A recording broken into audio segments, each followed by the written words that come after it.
I want to take a second to talk about who I am and where I come from. I come from a long line of drug use, hardship, but now I made it. Just so y'all know, I'm a commercial plumber. I make $24 an hour.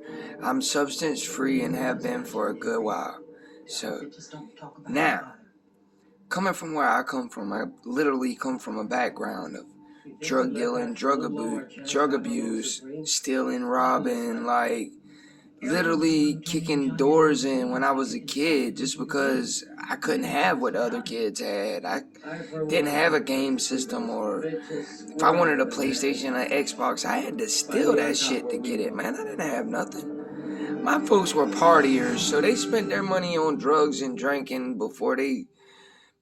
And this ain't to talk bad about my parents, because my parents made sure I had everything I needed. Roof over my head, clothes on my back, food in my belly. They made sure first and foremost we were fed and took care of as kids. So don't get me wrong in any of this when I had bad parents. My parents were awesome. They were just stuck in their ways like all of us. We all have our ways, bro. Man, I remember in and out of juvenile, going up the road, and my dad being the only person that would drive miles by himself to come see me, just to visit me and show me that I was loved, and like still took that time just to show me, like, look, dude, no matter the mistakes you make, I'm always gonna be here, I'm always gonna love you. And we all need somebody like that in our lives. And I'm very grateful that my dad was always there for me like that, and I never had to worry about whether my dad was gonna be there or whether my dad was gonna write me or any of that. I kind of grew up in juvenile, literally didn't have anything. So I would get in fights at school just so I could go to juvenile and have a basketball and have friends, and it was a place that literally I could interact and have, I guess, friends, and then I didn't care. It was a lifestyle that I had grew to like, to adjust to, and it didn't matter. I'd get in trouble, I'd cuss the teachers out, fight all the time. Nothing mattered to me, bro. Like, I started doing drugs and drinking when I was 9 and 10 years old. I'm huffing pain and huffing gas, and my dad catches me in the woods, passed out over a gas can. I'm like 10 years old, dude. Come in the house, paint all over my face, and my dad's like, what the hell? What you been doing? Oh, I was painting my bike. How you get the paint all over your face if you paint your bike? You know what I'm saying? Like, dude, this was young. My stepmom sets me up. I'm stealing weed. Like, man, dude, literally, when I tell y'all that life was no bag of roses for me, man, I remember living in a single-wide trailer, sleeping on a pull-out couch bed with my older brother.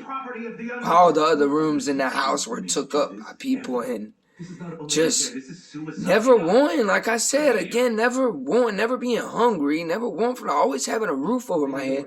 And I'm so grateful for that. I'm so grateful for the person that I am today because of the shit that I've been through and the stuff that made me the man that I am.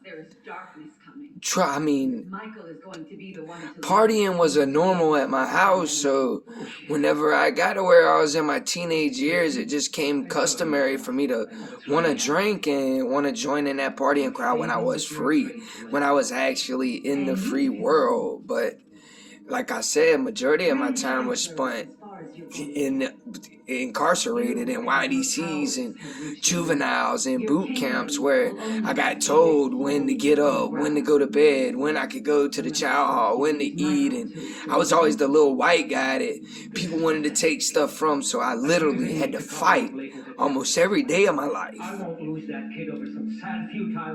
I push now because I got a 15-year-old that I refused to see go through the struggles that I went through in my life.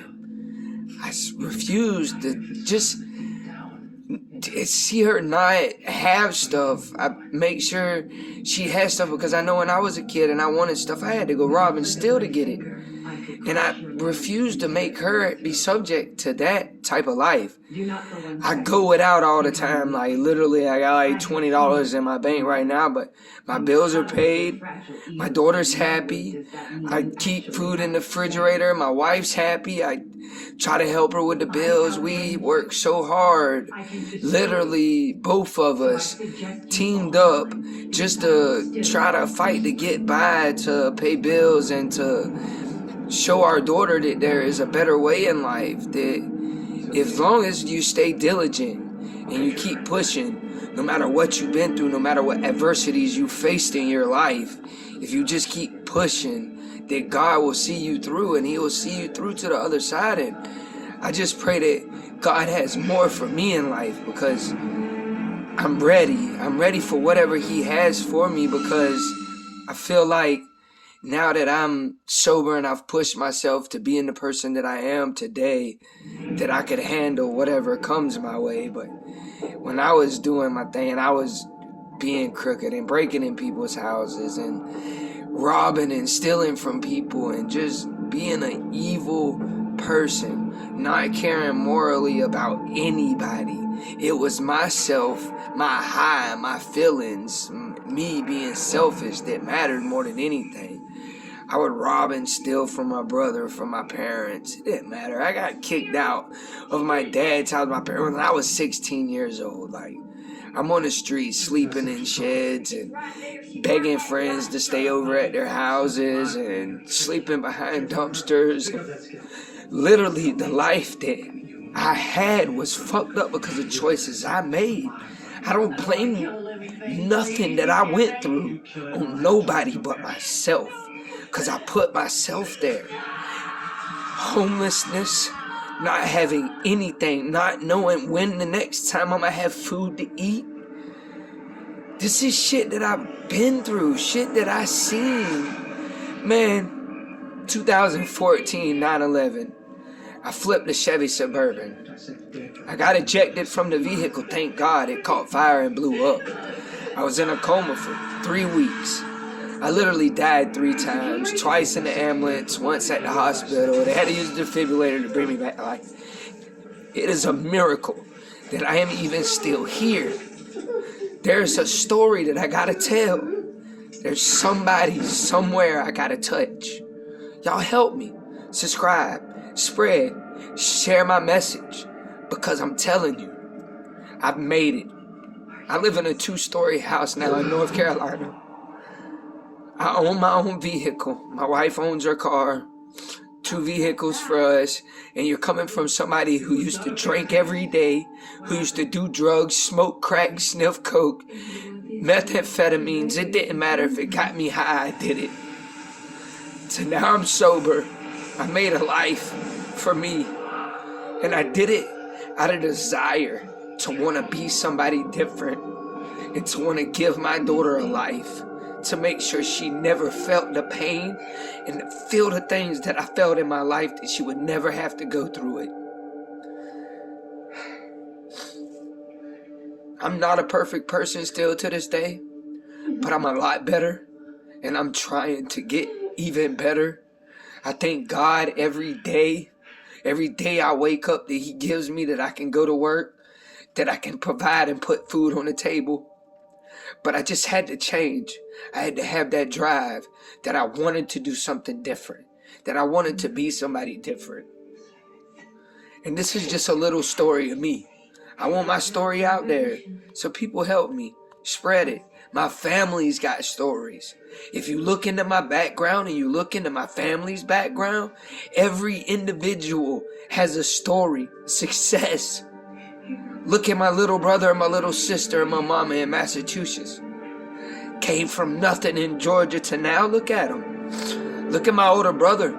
Come from being who he used to be to being a successful salesman that works for a reputable car company. And look at me. Now I'm a commercial plumber. I make $24 an hour. I've pushed to be something that is better than I've ever been before, because I had a desire to be somebody different and to change. It can happen. If it happened for me, It can happen for anybody. Put your faith in God and give up hope in yourself, because you can never do it on your own. You gotta push. And I'm telling y'all, these are tears of joy, because I know y'all can do it as well. Just keep pushing. Anybody that's had a struggle with drugs and drinking, just know, check my resume. Bro, I've been there. I've done that. I got the t-shirt. I'm not lying. And I've came to a place now in my life to where I can say that I'm actually successful. Me and my wife are working on saving money to mortgage a house. And my daughter never wants for anything. She's got an iPhone Pro Max at 15 years old. She never wants for anything. She literally has everything that a child at her age could ask for, and I still try to give her more. Because nothing in this world means more than family. So y'all know that. Just keep pushing. Grab hold of something in this world that means something to you, and push and drive. And you can do it. If I did it, I know that anybody can. Please, y'all help me. Subscribe to my channel. Put my message out there. And just help spread a word of joy, of happiness, of success. That it can happen. That if it happened for somebody like me, that if anybody tries, it can happen, no matter what. If you put your mind to it, you can do it. Peace out, world. I just wanted to give y'all a little bit of me.